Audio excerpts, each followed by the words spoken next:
Hello बच्चों, आज हम लोग कोऑर्डिनेट ज्योमेट्री करेंगे। चैप्टर 7 है क्लास 10 का। ठीक है, एनसीईआरटी में से है। कोऑर्डिनेट ज्योमेट्री में क्या है, कोऑर्डिनेट्स आपको पता चल रहा है। कोऑर्डिनेट्स के बारे में डिस्कस करेंगे। एक्स एंड वाई हम कोऑर्डिनेट ऐसे लिखते हैं, इसमें जो फर्स्ट पॉइंट होता है ये एक्स ही आपका एक्स एक्सिस के अकॉर्डिंग होता है, वाई वाला पॉइंट वाई एक्सिस के अकॉर्डिंग होता है। ठीक है, और जो एक्स एक्सिस पे अगर कोई पॉइंट आएगा, इस पॉइंट पे अगर कोई एक्स एक्सिस पे आए तो उसका जो कोऑर्डिनेट्स होंगे वो क्या होंगे, x and zero. X axis पे y की वैल्यू ऑलवेज जीरो होती है। ठीक है, ऐसे y एक्सिस पे x की वैल्यू जीरो होती है, तो इसका पॉइंट हो गया जीरो एंड y।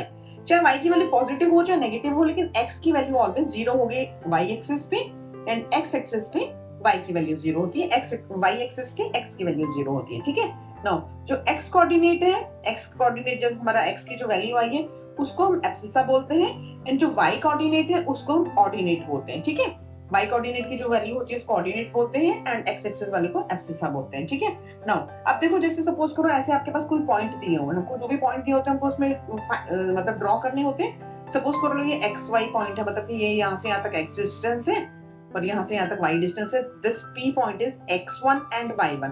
हमने इसको x1 एंड y1 पॉइंट लिया। ठीक है, ऐसे q पॉइंट है ये, this is x2 and y2। इसका क्या मतलब हुआ, यहाँ से यहाँ तक का जो डिस्टेंस है दैट इज x2, और ये नीचे से लेके यहाँ तक की पूरा डिस्टेंस है y2। तो ये आपके पास x2 y2 पॉइंट है। अब हमको इसका डिस्टेंस फाइंड करना है, distance between p and q। तो इसको फाइंड करने के लिए हमारे पास डिस्टेंस फॉर्मूला होता है, p is x1 y1 and q is x2 y2। तो pq is equal to square root of x2 minus x1 का whole square plus y2 minus y1 का होल स्क्वायर। ये आपका डिस्टेंस फॉर्मूला है। ठीक है, आगे जो भी क्वेश्चन करेंगे हम उसमें यही फॉर्मूला यूज करेंगे। ठीक है, अब अगर आपके पास ये तो डिस्टेंस फॉर्मूला हो गया, अगर 2 पॉइंट्स हैं, ठीक है, एक x1 y1 है, एक x2 y2 है। अब सपोज करो इसमें से अगर एक ओरिजिन है, हमको ओरिजिन से डिस्टेंस फाइंड करना है, डिस्टेंस फ्रॉम ओरिजिन। ओरिजिन क्या होता है, ये 0 0 0 0 है, और एक सपोज कर लो को पॉइंट है दैट इज एक्स वाई। ठीक है, अब इसमें देखो एक पॉइंट 0 हो गया, एक आपके पास एक्स वाई हो गया, तो इसका फॉर्मूला क्या बनेगा, 0 ओ सपोज कर लो आप 0 0 है, and p is X Y. तो OP या PO जो भी आप डिस्टेंस लिखोगे that is X square plus Y square. ये देखो ऐसे, जैसे अगर आपने ये O पॉइंट लिया और ये यहाँ पे P पॉइंट है, ये x एक्सिस पे है, ये y एक्सिस है। ठीक है, तो यहाँ पे x y है, एंड O का ओरिजिन है, इसका पॉइंट क्या हो गए 0 0। ओरिजिन के पॉइंट ऑलवेज 0 0, बिकॉज इस पॉइंट पे तो x भी 0 है, y भी 0 है। तो इसका डिस्टेंस OP डिस्टेंस कितना हो गया, OP is equal to x square plus y square. ठीक है, नाउ अब एक फॉर्मूला और है आपका, इसमें इसी चैप्टर में हम यूज करेंगे, that is section formula. Section formula कैसा लगेगा, इफ अगर आपके पास क्या है, तो पॉइंट्स है आपके पास x1 y1 है और एक x2 y2 है। ठीक है, बीच में एक कोई पॉइंट है जो आप इनको किसी रेशियो में कट कर रहा है। ठीक है, जैसे सपोज करो ये AP जो रेशियो है वो m1 है और BP जो रेशियो है ये m2 है, एंड P के हमने कोऑर्डिनेट सपोज कर लिए कि xy है, ये P के कोऑर्डिनेट हमने xy सपोज कर लिए, A के x1 y1, B के x2 y2 हो गया। ठीक है, इंटरनली उसको कर रहा है रेशियो में m1 एंड m2। P जो पॉइंट है AB को इंटरनली m1 रेशियो m2 में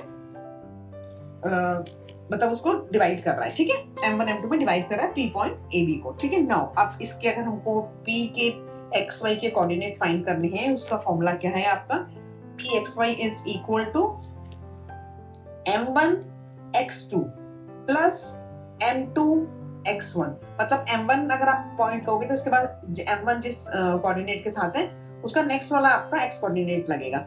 तो m1 x2 plus m2 x1 upon m1 plus m2। Similarly m1 y2 plus m2 y1 upon m1 plus m2।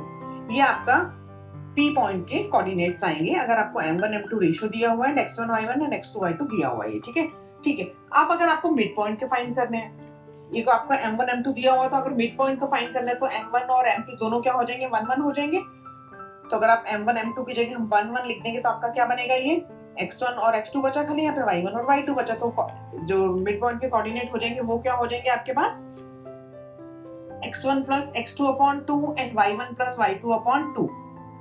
Why? Because m1 ratio m2 is equal to 1 1। क्योंकि हमने mid point ले लिया तो दोनों point जो होंगे ये दोनों सेंटर का हो गया, तो ये 1 1 हो जाएगा, और आपके पॉइंट्स क्या हो जाएंगे, x1 plus x2 upon 2, y1 plus y2 upon 2। अगर आपको कोई भी पॉइंट मिड पॉइंट में है तो हम इसकी जगह डायरेक्ट लिख सकते हैं, m1 m2 वाला लिखने की जरूरत नहीं है, और ये हो गया m1 रेशियो m2 1 1 की, बिकॉज ये मिड पॉइंट दिया हुआ। ठीक है, अब ये बेसिकली दो फॉर्मूले हैं जो हम बार बार यूज करेंगे इस एक्सरसाइज में। तो अब हम नेक्स्ट वीडियो में एक्सरसाइज 7.1 करेंगे। ओके, ठीक है, थैंक यू।